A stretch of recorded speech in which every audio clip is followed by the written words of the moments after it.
Great to be here at U of M. I am from your evil green and white neighbor to the north, but don't hold that against me. I actually spent, back in the mid and late 80s, I actually spent 2 summers here in Ann Arbor coaching at a high school debate institute, long before most of you were born. So it is certainly a pleasure to be here. Last year in Virginia, a woman filed a lawsuit against the local county board of supervisors that had sectarian prayers, Christian prayers, to start all their meetings. And her attorneys filed a brief in the case asking that she be allowed to file the case anonymously as Jane Doe. And this is done, it's not done frequently, but it's done, fairly regularly in cases where there's some risk of violence or intimidation and so forth. The legal group representing the other side, representing the county board of supervisors, was the very badly misnamed Liberty Council, which is Jerry Falwell's sort of legal arm. And they actually argued that she shouldn't be allowed to file anonymously. And even though the attorneys and her attorneys from the ACLU were able to show that they had gotten intimidating and threatening phone calls to the ACLU office, which was really the only people that could get them at that point, because at that point her identity was not yet known. The judge actually ruled against her, and she faced a really tough choice to either use her name publicly and put herself at risk, or drop the lawsuit. And courageously, she decided to go forward with that case. And I'm writing this book called By Their Love, and this talk is about the subject of that book, which is violence and threats and vandalism and intimidation aimed at people who file lawsuits like that.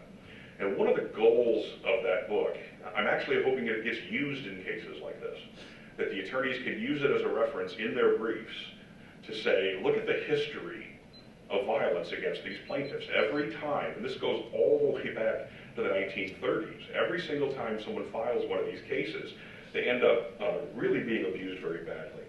Of course, there are a few kinds of legal battles that get a more emotional reaction than lawsuits that challenge the many ways that Christianity is sort of this dominant cultural assumption in America, whether it's prayer in schools or Bible reading in schools, 10 Commandments monuments, nativity scenes in public parks, creationism in science classrooms. These are always met with a very furious backlash from members of the communities in which those battles take place. And the remarkable thing, as I mentioned a moment ago, when you look at the history of these lawsuits, is how consistent the patterns are. It doesn't seem to matter when. I mean, you might think that sort of, American society is becoming a little more liberal about these sorts of things, so it would have gotten better over time. As the Jessica Alquist case showed last year, which I'm going to talk about in some detail, that's not true. And it also doesn't seem to matter where in the country it takes place. I mean, you would think that maybe it would be worse in the Deep South than it would in the ostensibly liberal Northeast. That's not true. Jessica's case took place in Rhode Island, which ironically was the first American colony to have religious freedom. Roger Williams, the founder of that colony, actually coined the phrase separation of church and state. So it doesn't seem to matter. And those who challenge Christian hegemony are ostracized, bullied, harassed, and very frequently the victims of serious violence. And before I get into the stories of some of those plaintiffs, I want to give a little sort of history and some background on the legal battles that they fought. The question of the relationship between church and state was a very, very important one at the time of the writing of our Constitution. So much so that when they wrote the Bill of Rights, the very first 2 clauses of the First Amendment addressed religious freedom. And of course, I'm sure you're all familiar with this. Congress shall pass no law or make no law respecting an establishment of religion or prohibiting the free practice thereof. And these are typically referred to as the Establishment Clause and the Free Exercise Clause. These operate as restrictions on government. The government may not establish a religion, and it may not prevent someone from practicing their religion, with some exceptions, of course. If your religion tells you to kill somebody, you don't get to do that. And though the text specifically says that Congress shall make no law, those restrictions in the First Amendment now apply to the states. They did not originally. They originally only applied to the federal government. And after the Civil War, with the passage of the 14th Amendment, that changed. And the legal term of art is incorporation. The Bill of Rights was incorporated against state and local governments as well as the federal government. The Supreme Court first applied the Establishment Clause to state and local governments in 1947 in a case called Everson versus Board of Education. This case involved the use of public money to transport children to and from schools, including private schools, particularly Catholic schools, and that was a pretty controversial thing. So a lawsuit was filed by the Everson family, and in that case, the Supreme Court said for the first time that the Establishment Clause is binding on state and local governments as well. Pennsylvania has state law allowing the government, or mandating the government, reimburse families for the cost of transporting children to these schools. And the majority opinion in that case was written by Justice Hugo Black, probably my second favorite Supreme Court justice of all time. And yes, I am a weird guy. I actually have favorite Supreme Court justices. Hugo Black, interestingly enough, was actually a former member of the KKK. When he was 18, 19 years old, he was actually a member of the KKK. And when he was put on the court in the late 30s, that obviously was a pretty controversial thing. He actually ended up being one of the most liberal justices that the court's ever had, and particularly on church and state issues, he was very strong. And I want to read a passage from the Everson versus Board of Education decision, because this really lays out, in very broad terms, exactly what the first clause, the Establishment Clause of the First Amendment, meant. He wrote, quote, "The Establishment of Religion Clause of the First Amendment means at least this: neither a state nor the federal government can set up a church, neither can pass laws which aid one religion, aid all religions, or prefer one religion over another, neither can force nor influence a person to go to or remain away from church against his will, or force him to profess a belief or disbelief in any religion. No person can be punished for entertaining or professing religious beliefs or disbeliefs, for church attendance or non-attendance." And this is an important part. "No tax in any amount, large or small, can be levied to support any religious activities or institutions, whatever they may be called, or whatever form they may adopt to teach or practice religion. Neither a state nor the federal government can openly or secretly participate in the affairs of any religious organizations or groups, and vice versa. In the words of Jefferson, the clause against establishment of religion by law was intended to erect a wall of separation between church and state." Here's the interesting thing about this case. Even though Justice Black said no tax in any amount, large or small, may be used for the advancement of religion, they upheld the New Jersey law in that case and said it does not violate the Establishment Clause. And they said that because it applies to everyone. Everybody gets to use the reimbursement, whether you're sending schools to whether they're sending their children to a private religious school or a public school or a private non-religious school, everybody gets it, so it doesn't violate it. That was what the court said. But while that particular practice was upheld in that case, because for the first time the Supreme Court said the Establishment Clause applies to state and local governments, that kicked off this long series of lawsuits over a whole bunch of other things, prayer in schools and many, many important cases. 1962, you may have heard of the case Engel versus Vitale, which was a case in which the court ruled that a school could not begin the day by having students recite government-composed prayer, even if they allowed students to opt out of them, which many of them did. Hugo Black again wrote that decision. And the year after that, 1963, in a case called Abington Township versus Shemp, not Shemp from the Three Stooges, Ellery Shemp. I don't know if have you ever heard of Ellery Shemp? I know Kevin's certainly has. Still alive, Ellery Shemp, and a great guy, and a big help to Jessica Alquist actually over the last few years. He drove down to every school board meeting to support her. In that case, they said this school could not force students to read the Bible. And Ellery's story, one of the chapters in my book will be Ellery's story as well. I'm not going to talk about it in great detail, but Ellery's an amazing guy. In Pennsylvania, where he went to school, state law required that every school day, every class, every morning begin by reading at least 10 verses of the Bible. So what they would do is go around the class, and everybody would take a turn. And when it came Ellery's turn to get up and read out of the Bible, and he didn't like that law, he thought that law was unconstitutional, he stood up and read out of the Quran. In 1957, at 15 years old. So that's a pretty courageous guy, I think. So in his case, the court ruled that you could not force kids to read the Bible. Now the religious establishment didn't take these cases lying down. There was a furious backlash And many attempts were made to amend the Constitution to allow forced prayer and Bible reading in public schools. More than 150 resolutions were passed in Congress calling for a constitutional amendment, and it didn't pass. We never got the support from enough states. And to this day, you still hear the religious right complaining about the fact that there's no prayer in schools. Of course, there is prayer in schools. People pray in school every day. You just can't force them to do it, force people to do it. In 1971, the court ruled a case called Lemon versus Kurtzman, that a state could not use tax dollars to help pay the salaries of teachers in private religious schools. And that case is famous for the test that was used to determine whether the government had violated the Establishment Clause. And it is referred to today as the Lemon test. It's a three-pronged test.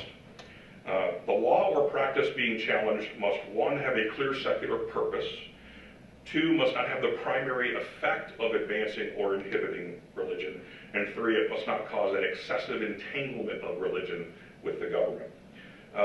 Frequently referred to as the purpose prong, the effect prong, and the entanglement prong. Since 1971, the Supreme Court has used that test in determining when a law or a policy, a school policy or such, has violated the Establishment Clause, but only sometimes. The court is very, very inconsistent on this, and quite frankly, they have made a hell of a mess out of all of this over the last 40 years or so. In working on my book, I asked my good friend Dan Ray, who teaches constitutional law, to give me a quote about this incoherent series of rulings by the court of this issue, and he called this a messy tangle of rules and standards that are among the most incoherent of the constitutional canon. And I love this quote that he gave me, so I'm going to read it to you. He said, quote, "This really is a mess of the court's own making, resulting as it has from the court's thinly veiled desire to force the round peg of religion into the public square. For their part, the justices need not concern themselves with it too much. But for the rest of us, who are forced to try and make some sense of it to run schools, business, governments, and our daily lives, it's like a never-ending game of constitutional whack-a-mole." Like I said, they've made a hell of a mess out of this. I'll give you one example of how badly they have screwed this up and how difficult it is to follow what the Supreme Court says you can and can't do. In June of 2005, the Supreme Court handed down two rulings on the very same day, both of them involving Ten Commandments displays on public property, one in the county courthouse, one in a state capitol building. In the Kentucky case, McCreary County versus ACLU, they ruled that the Ten Commandments display was a violation of the Establishment Clause and it had to be removed. In the Texas case, Van Orden versus Perry, they ruled that the Ten Commandments monument was perfectly constitutional and they could stay. They literally did this on the very same day. So for lower courts trying to apply precedent in cases like this, they've really got a hell of a job to do. Sometimes the court uses, instead of the Lemon test, they use what they call the endorsement test, which was proposed by Justice Sandra Day O'Connor in a case called Lynch versus Donnelly in 1985. This is a case that involved a nativity scene on public property.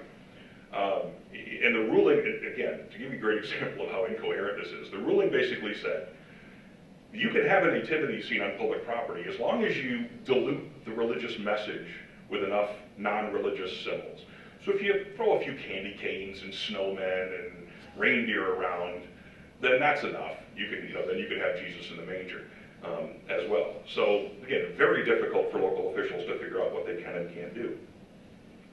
O'Connor argued that the key to such cases, the key question is whether the government's actions amount to an endorsement of religion, whether a reasonable viewer would view this as the government endorsing religion. And she said the problem with such endorsements is that they, quote, send a message to non-adherents that they are outsiders, not full members of the political community, and an accompanying message to adherents that they are insiders, favored members of the political community. I would argue that that's exactly what these types of things do, and it's exactly what they are intended to do.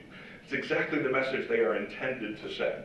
Christianity is the default in our society, and everything else is sort of second class.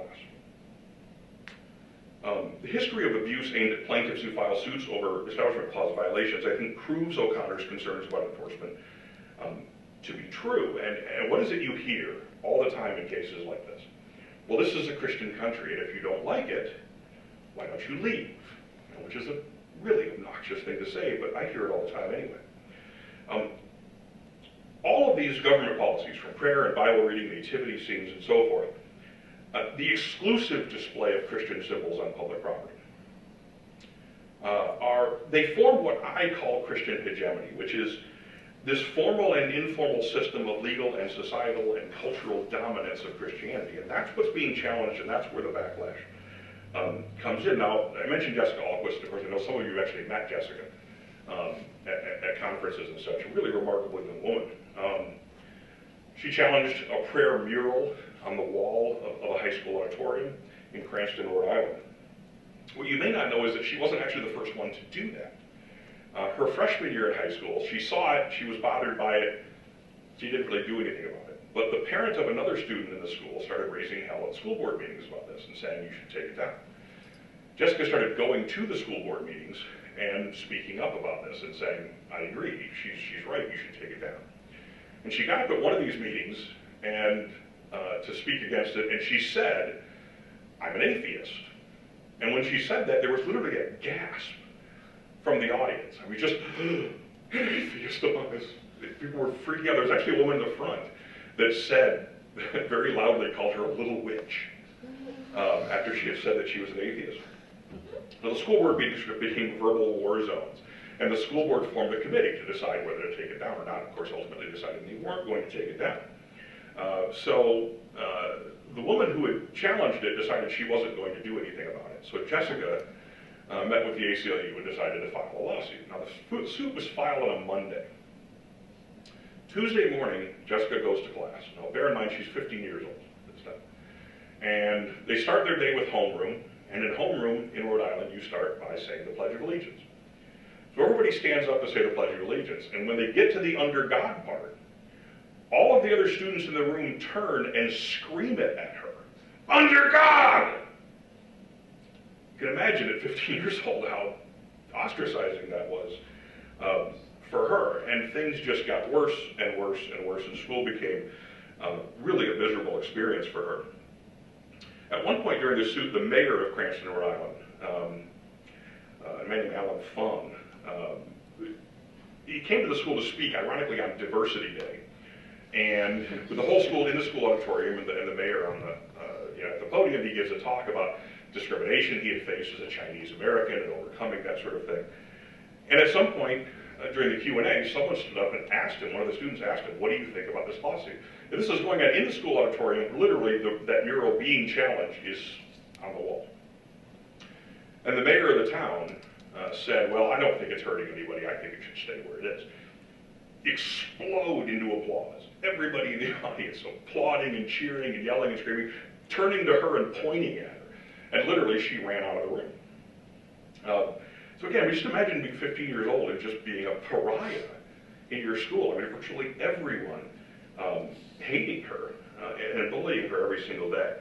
There was another local politician, a man named Peter Palumbo. He was a state representative representing Cranston. In fact, he had gone to Cranston West High School, where this was at. And the morning after the ruling came down in January of last year, and she won the case, it was a very easy case. There was no question which way this was going to come out. And the school never should have taken it to court. They should have taken it down immediately. Peter Palumbo went on a radio show the morning after that ruling came down. And the first thing the host did was ask him what he thought about this case. And he said, I think Jessica Ahlquist is an evil little thing for having brought the case. And I'm sure some of you have seen the Evil Little Thing t-shirts. Free Thought Blogs, the network that I own, we actually started selling those shirts and donating the money to Jessica's college fund, which raised over $10,000, which I'm really, really proud of. It ended up being over $60,000 altogether that was donated for her college fund, which I think is pretty cool. In the old days, when people filed suits like this, you sort of had to, if you wanted to threaten someone, you do it the old-fashioned way. You actually had to write it in a piece of paper or type it out and mail it to them. Of course, this is the age of Twitter and Facebook, so we've automated the process of threatening people. And I want to read to you some of the tweets and Facebook messages that she got. The first one, this is something I forgot to mention. The school's defense in this case was that the mural wasn't really religious. Even though it began with, Dear Heavenly Father, and ended with Amen, they argued that it wasn't religious at all. which is not a very strong argument in court. So here are a few of the tweets aimed at Jessica in the days after the ruling. One young man said, quote, "I raped an atheist," and followed up with, "Hail Mary, full of grace, Jessica Alquist is going to get punched in the face." Another one unleashed a string of disgusting abuse. The first one said, "Hey guys, I fucking hate atheists too." And then he turned up the charm and said, "When I take over the world, I'm going to do a holocaust on all the atheists." The threats started becoming very specific, and some of them came from her classmates. One of them said, quote, "What a little bitch, I want to snuff her." Another said, "If I wasn't 18 and wouldn't go to jail for it, I'd beat the shit out of her. I don't know how she got away with not being beat up yet." Then the same girl, a short time later, tweeted, "This girl honestly needs to be punched in the face." Another one tweeted directly to Jessica, "You little brainless idiot, hope you will be punished. You have not won shit, you stupid little brainless skunk." Very charming people. Another one of her classmates said, "Honestly, I think the juniors are the most mad about the banner thing because all of us actually know the psycho bitch." Same girl, a little while later, said, "Literally, that bitch is insane. And the best part is she already transferred schools because she knows someone will jump her." That wasn't true, by the way. She did not transfer schools. Destiny Marcello said, "Jess is in my bio class. She's going to get some shit thrown at her. But for real, somebody should jump this girl." One young woman named Rachel Knight told Jessica, "I hope there's lots of banners in hell when you're rotting in there, you atheist fuck." And she marked that with the hashtag #TeamJesus. Ironic. I don't remember the Beatitudes. I don't remember the Sermon on the Mount where he said, "Blessed are the abusive, hateful assholes, for they shall get many Twitter followers." This one is my favorite, just because I find it so incoherent. One young man tweeted to Jessica, quote, "For the record, when you die, you will not grow into a tree or some other bullshit atheists believe in." I guess he told us. Obviously not going to be taking a Rhodes Scholarship away from anyone more deserving. There were hundreds of messages like this on Twitter and Facebook. And some of these hateful people were going old school and sending their threats the old-fashioned way. She got a letter sent to her through actual snail mail, threatening not only her but her family. I want to read this for you because this is really horrifying. It said, quote, "The cops will not watch you forever. We will get you good. Tell your little asshole sister to watch her back. There are many of us crusaders, and we have a betting pool going to see who gets you first. Your fucking old man better move or keep you locked up. If you know what's good for you, we know where he works, what kind of cars you have, and the plate numbers of the cars. Get the fuck out of Rhode Island, you bitchin' whore. You are nothing more than a sex toy of a slut." No idea what that has to do with anything. "Maybe you will be gangbanged before we throw you out of one of our cars. We will get you. Look out." Things got so bad that she had to go to school with an armed police guard every single day for the rest of the school year. And if you brought an irony meter with you tonight, I suggest you turn it off, because it's not going to be able to withstand the blow I'm about to deliver. This is what the mural said on the wall of the auditorium. "Dear Heavenly Father, grant us each day the desire to do our best, to grow mentally and morally as well as physically, to be kind and helpful to our classmates and teachers, to be honest with ourselves as well as with others. Help us to be good sports and smile when we lose as well as when we win. Teach us the value of true friendship. Help us to conduct ourselves so as to bring credit to Cranston High School West. Amen." I'm reminded of a joke that Jon Stewart used to do before he got the Daily Show when he was just doing stand-up comedy. He had a great joke where he said, "If you believe that posting the 10 Commandments on a school wall is going to make kids act more morally, then you probably also believe that employees must wash hands sign in the bathroom is keeping the urine out of your cheeseburger." I mean, it's painfully obvious, right? The mural didn't do what it was supposed to do. If it was supposed to remind kids to treat each other kindly and so forth, clearly it didn't work. As much as Jessica had to endure in this case, she's not the worst case. She's not even close to the worst case that I found in my research for this book. And I want to tell you the story of Joanne Bell.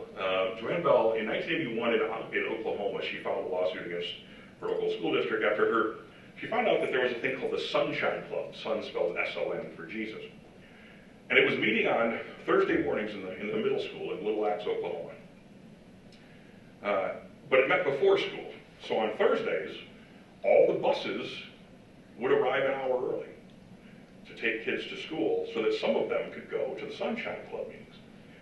If you didn't go to the Sunshine Club meetings, you weren't allowed in the school. You had to wait outside no matter what the weather was if you didn't go. Now, obviously, when the weather got bad, attendance went up. The students and the teachers would berate you if you didn't go, call you an atheist and a communist and so forth. The Sunshine Club was founded by a middle school teacher there in Little Axe, who told a reporter that she had a vision, that Jesus appeared to her in a vision, and told her that she was to save all the children of Little Axe, Oklahoma. Now, most of you probably aren't old enough to remember this. Little Axe is about 2 hours from Tulsa, Oklahoma, which is where Oral Roberts University is. Oral Roberts, very famous Pentecostal faith healer and preacher and fraud. And back in the 50s, Oral Roberts claimed to have seen a 900-foot tall Jesus appeared to him and told him to start his ministry. Now, I don't know whether the teacher in this case saw the 900-foot one or just the regular-sized one, but she claimed that she had seen Jesus. Now, Joanne Bell started attending school board meetings along with 3 other sets of parents who were concerned about this and complaining about it and saying, this isn't right. You're making our children stand out in the rain and snow, for something someone else wants to do. And the school board basically blew her off. And in fact, at one point, the president of the school board just said, look, we're not going to change this, and if that bothers you, call the ACLU. So she did. And the ACLU filed a suit. In May of 1981, they filed the suit, and with a woman named Lucille McCord was the co-plaintiff, and this launched a 7-year battle that went all the way to the Supreme Court. The Supreme Court didn't take the case. The appeals court ruling then was let stand, which ruled in her favor. A lot of really interesting things about this case. The school board was represented by a man named Bill Graves, who was a state senator. He's now a state judge in Oklahoma. He's still alive. Bill Graves is a Christian Reconstructionist. How many people know what that is? Okay. Christian Reconstructionist is like a Shiite Christian. Really hardcore Calvinists who actually believe that the Old Testament, the Mosaic Law, should be the civil and criminal law of the United States, including stoning women who aren't virgins on their wedding day, stoning homosexuals, unruly children, blasphemers. These are pretty evil people. And Bill Graves, one of the people he called to testify was a man named Russus John Rushdoony, or R.J. Rushdoony. R.J. Rushdoony was the founder of Christian Reconstructionism. Part of the doctrine of Christian Reconstructionism is that public schools are evil and should be abolished. Only the church should be educating people. Among other things, well, I mentioned that they want the Mosaic Law instituted as a civil and criminal law of the land. Gary North, who's probably the most prominent Reconstructionist today, he's actually R.J. Rushdoony's son-in-law, wrote an article defending stoning, in which he argued that stoning is the perfect way to discipline people because it's really cheap. There's rocks just laying around in the ground. We can just pick them up and throw them at them. And North also said this, and when I first encountered this quote, I actually thought it must be fake. Nobody would really come out and say this. I went and looked it up, and I found the original article. Gary North actually did write this. He said, quote, "Let us be blunt about it. We must use the doctrine of religious liberty to gain independence for Christian schools until we train up a generation of people who know that there is no religious neutrality, no neutral law, no neutral education, and no neutral civil government. Then they will get busy in constructing a Bible-based social, political, and religious order which finally denies the religious liberty of the enemies of God." That would be us. So while all this was going on in the courts, the community and the school system was treating the Bell and McCord families exactly like North and Rushdoony would want them to do. The suit was filed in May of 1981, and Joanne Bell's son They gave out 9 academic awards in Little Lac schools. Joanne Bell's son was set to receive 7 of the 9 awards. Really good student. And the banquet in which they handed out those awards was supposed to be about 2 weeks after the suit was filed. They canceled the banquet so they wouldn't have to give academic awards to this evil kid who's filed a lawsuit against them.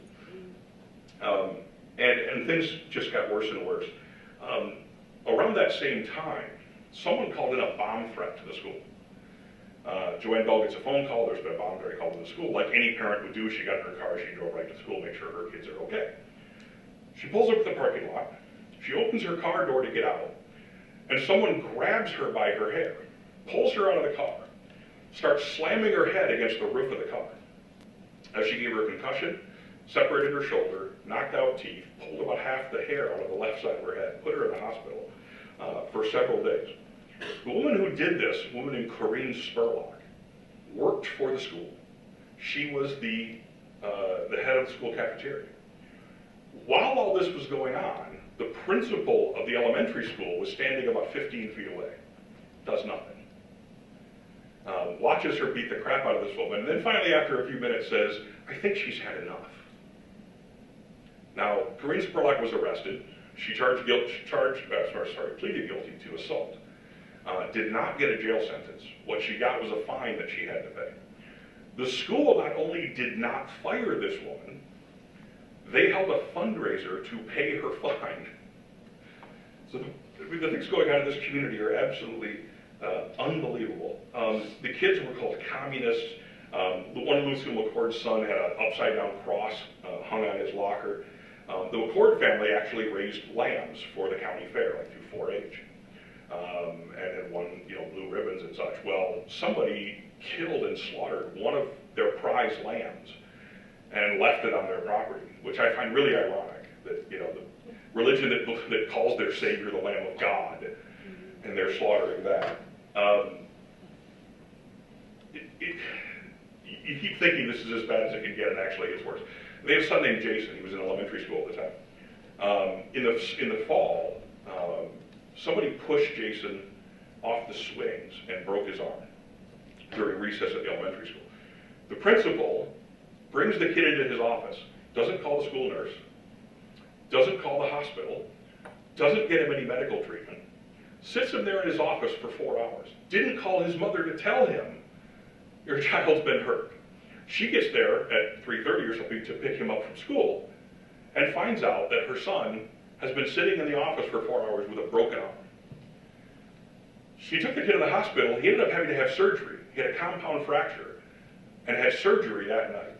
Nothing happened from the school. Threats pouring in. Every time Joanne Bell or Lucille McCord answered the phone, they were getting threats, people telling them in letters, we have ways of getting rid of people like you.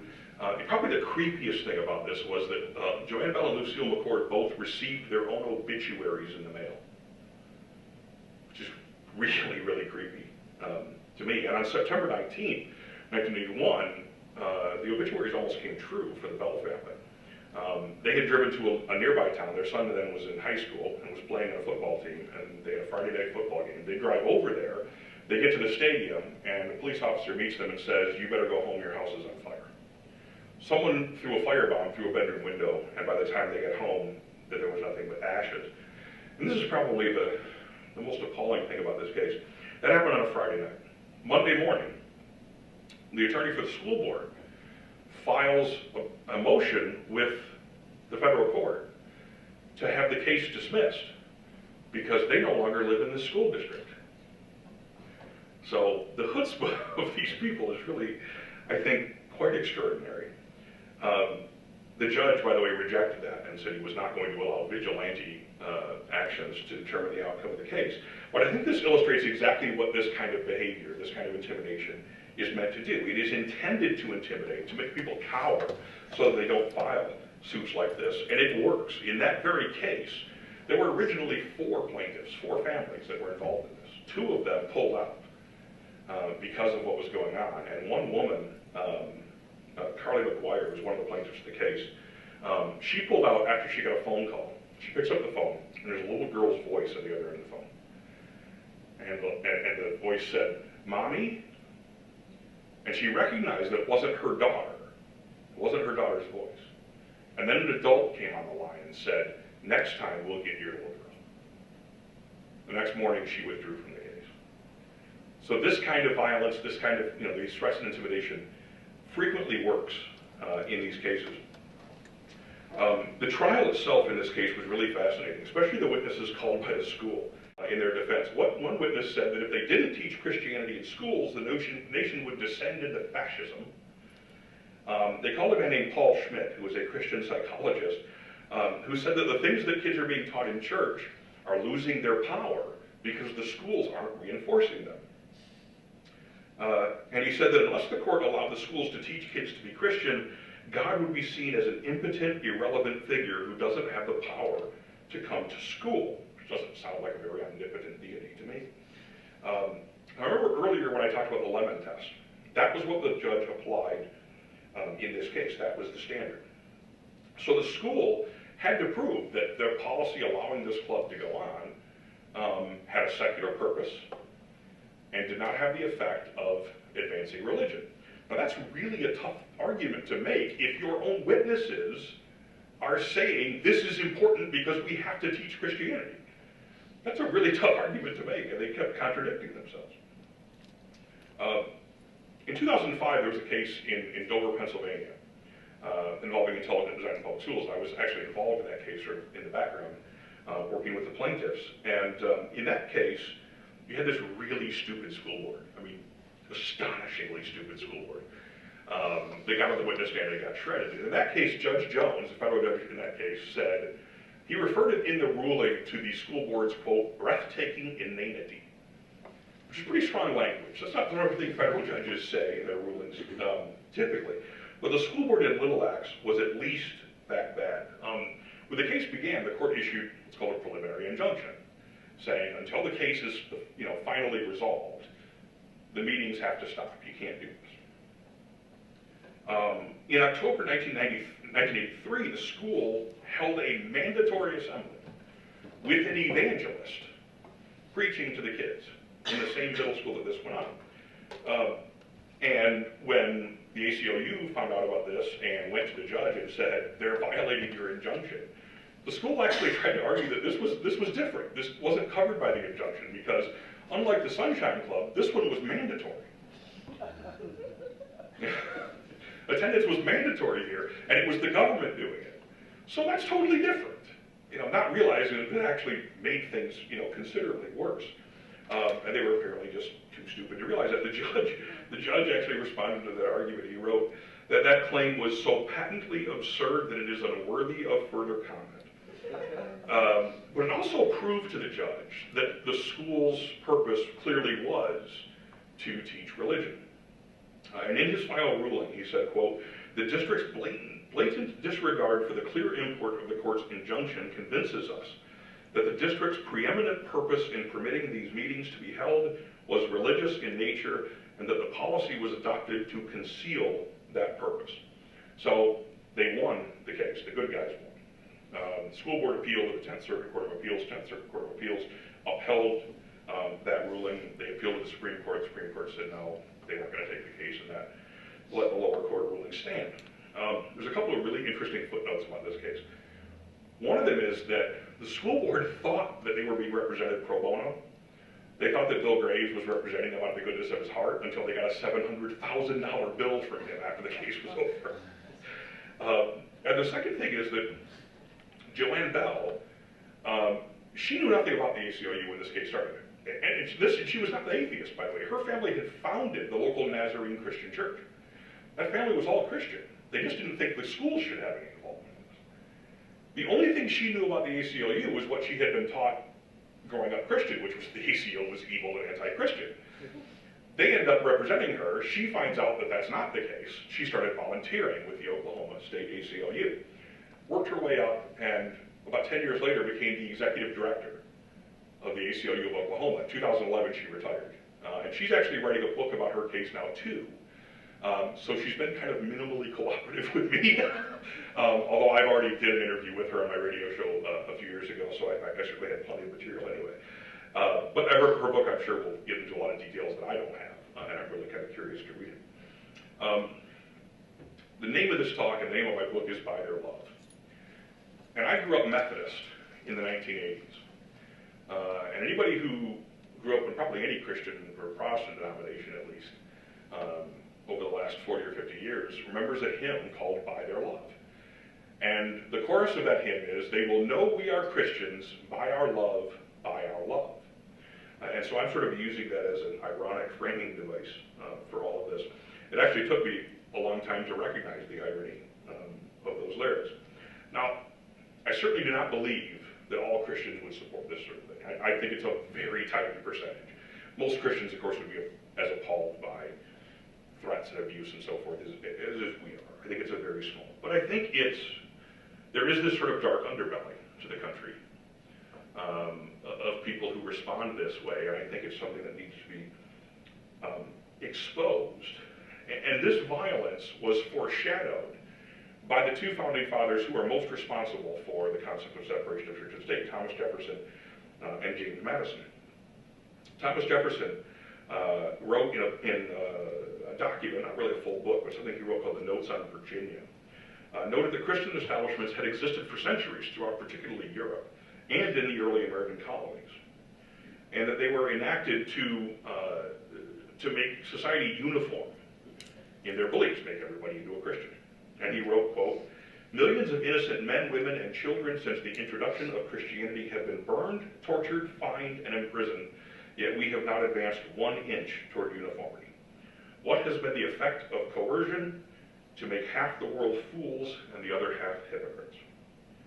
Now, governments in America no longer torture, imprison, and burn people who reject Christianity, but they once did. In the early American colonies, in most of the original colonies, they did so quite often. In the Massachusetts Bay Colony, for example, not only could you not be a non-believer like us, you couldn't be the wrong brand of Christian. If you were Baptist or Quaker, in particular, they hated those two, or Catholic, that could get you fined for your first offense of preaching your own religion, thrown in jail, exiled, and if you kept doing it, they could even get you put to death. And the way they killed you in Massachusetts Bay Colony was they put you on a big block of wood and put another big block of wood over the top of you and then piled big rocks on top of that until you were dead. Very pleasant. Denying the Trinity and other forms of blasphemy in Maryland brought some very fun punishments. On the first offense, they bored a hole through your tongue. And on the second offense, they branded a bee into your forehead.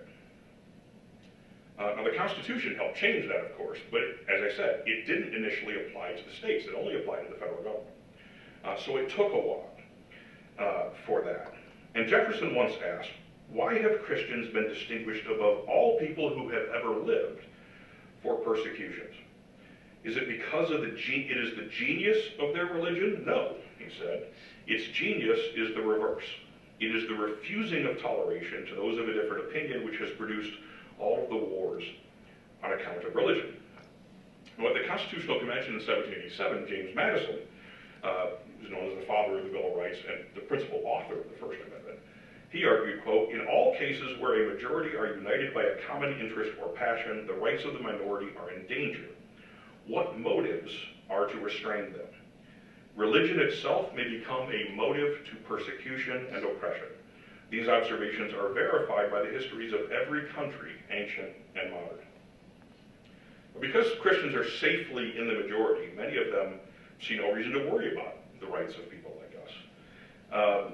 But in 2005, a retired Air Force officer who was stationed in Hawaii and lived in a predominantly Japanese section of Hawaii wrote a really remarkable letter to, of all places, the WorldNet Daily. Now, I know Kevin recognizes this, and if you read my blog, I write about the WorldNet Daily almost every day. It is my favorite crazy-ass website. These people are nuts. But in 2005, a guy wrote a letter to them, and they published it.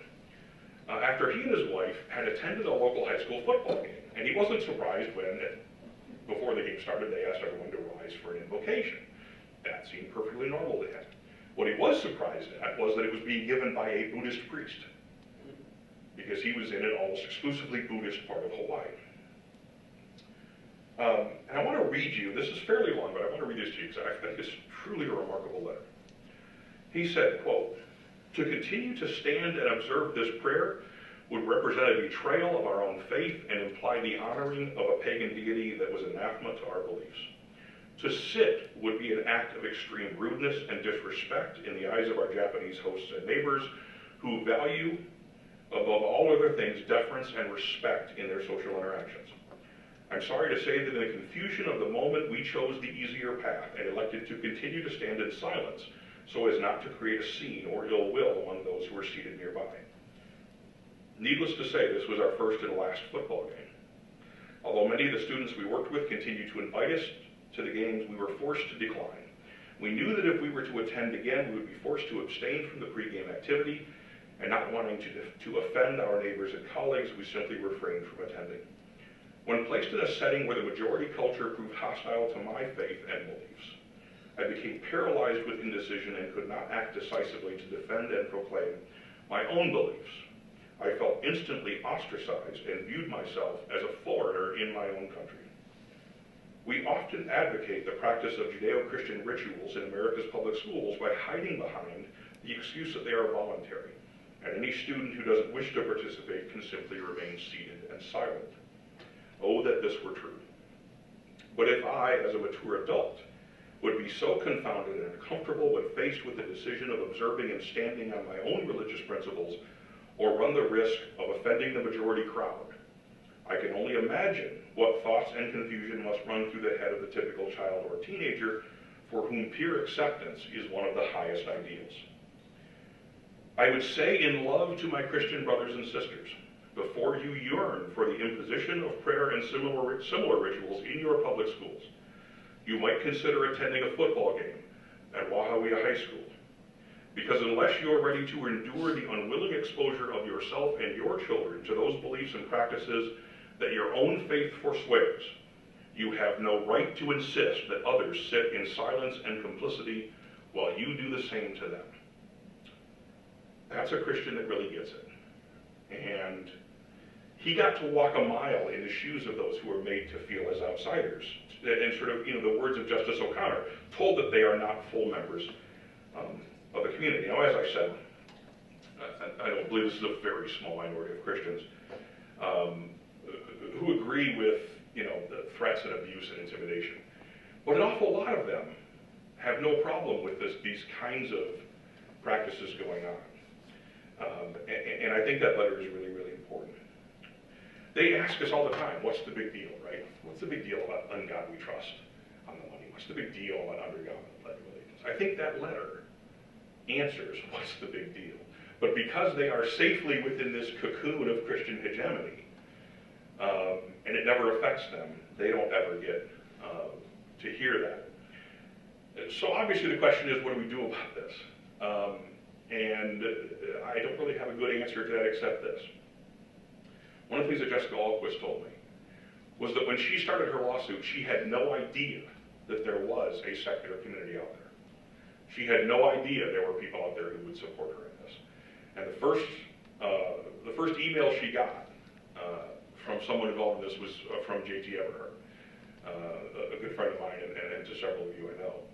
And J.T. emailed her and said, look, we're here. He, at that point, worked for the Secular Student Alliance in their national office in Columbus, Ohio. And he said, we are here for you, we support you, and we've got your back. And Jessica told me that was huge for her, to find out that there were actually people who supported her. Because she was pretty much alone, outside of a couple of close friends in her family in Rhode Island, she was pretty much alone. Ellery Shemp, I mentioned, actually started driving down from Massachusetts every 2 weeks for the school board meetings in Cranston and supporting her. So while I don't think we can end this kind of abuse entirely, I think exposing it is a good start, and that's certainly what I plan to do with my book.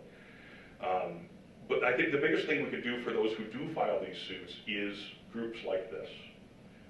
Groups like the SSA of Michigan and Wayne State and other groups, because it provides a safe haven. It provides a system of support to the people who are getting this kind of abuse, and they have told me directly in all of the interviews that I've done that that has been a huge help to them. So groups like this are really, really important, and I hope that you all continue to take part in them. And if there's any questions, I'll take them.